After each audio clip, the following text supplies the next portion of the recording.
Hello friends, நீங்கள் எதை பற்றி பார்க்க போகிறோன்னா அக்ஜா 800ஓட அமல்பர சர்வீஸ் தான் நம்ம பார்க்க போகிறோம்.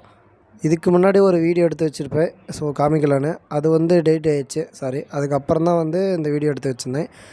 இதில் என்னென்னா உங்களுக்கு அந்த சைடு ஃபுல்லாமே அந்த 1943 ஃபுல்லாமே அந்த மைனஸ் ஒரு டிரான்சிஸ்டர் எல்லாமே அவுட் ஆகிடுச்சு. இப்போ பார்த்தீங்கன்னா அந்த டிரான்சிஸ்டர் ஃபுல்லாமே எல்லாமே மாற்றியாச்சு, பக்காவாக இருக்குது. அந்த ஃபியூஸபிள் அந்த ரெசிஸ்டர் கொண்டு எல்லாமே ஓப்பன் ஆகிடுச்சு. இப்போ நீட்டாக எல்லாம் மாற்றியாச்சு. மாற்ற டிரான்சிஸ்டர் பார்த்திங்கன்னா இதுதான். சின்ன சின்ன காம்பனன்ட்ஸ் மாற்றினேன், எல்லாம் மிஸ் ஆகிடுச்சு. வீடியோவில் என்னால் காட்ட முடியல, சாரி. இப்போ பார்த்திங்கன்னா ஆமல்பாரில் நம்ம லோடு பண்ணிட்டோம். எல்லாம் ஏ டு வச்சு செக் பண்ணி ப்ராப்பராக ரன் பண்ணி பார்த்துட்டு லோடு பண்ணிட்டோம். அந்த மைக்கா சீட்டை கொண்டு நம்ம சேஞ்ச் பண்ணிட்டுருப்போம். ஏன்னா அது மைக்கா சீட்டு ரொம்ப டேமேஜ் ஆகிடுச்சு.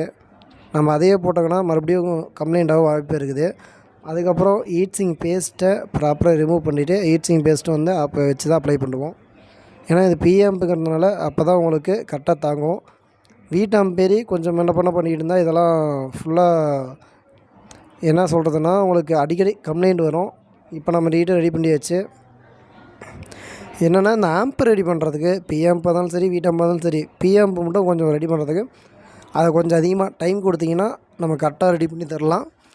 ஏன்னா டைமிங் தான் ரொம்ப முக்கியம். டைம் இல்லாமல் நம்ம எதுவுமே பண்ண முடியாது. அர்ஜென்ட்டில் பண்ணுற ஆம்ப் எதுவுமே செட் ஆகாது உங்களுக்கு. அதே டைம் எடுத்து பண்ணுறது நல்லா நீட்டாக இருக்கும், கம்ப்ளைண்ட் வராமல் இருக்கும். கொஞ்சம் ப்ராப்பராக பண்ணலான்னு வச்சுக்கோங்களேன். பை ஃப்ரெண்ட்ஸ், நெக்ஸ்ட் வீடியோவில் பார்க்கலாம். சின்னதாக சாங் ப்ளே பண்ணுறேன், கேட்டு பார்த்துட்டு என்ன எப்படின்னு சொல்லுங்கள். பாய், நெக்ஸ்ட் வீடியோவில் பார்க்கலாம்.